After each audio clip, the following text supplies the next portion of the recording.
Hello friends, welcome back to the new video. In this video guys, we are going to talk about how to restart Samsung Galaxy phone. In this video guys, I am going to show you guys how can you restart your Samsung phone. In this video guys, I will show you. So before starting video friends, I want to tell you, if you need my channel and you are watching my video first time, so first of all go and subscribe my channel, click the bell icon and like my video friends. So friends, now let's start the video. So friends, first of all guys, what will you have to do guys, you guys press on your power button guys, then guys you can see your reset option. So guys tap here, then guys you can see reset. So it will on automatic in your Samsung phone guys.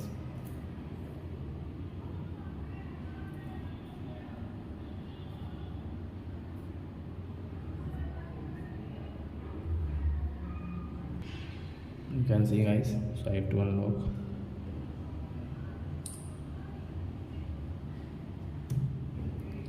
So guys, your phone has restarted guys. So like that guys, you can restart your phone, your Samsung phone.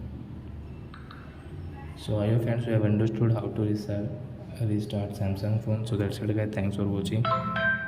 We will meet on next video with new topic. Before going guys, please go and like my video, subscribe my channel. Bye bye friends.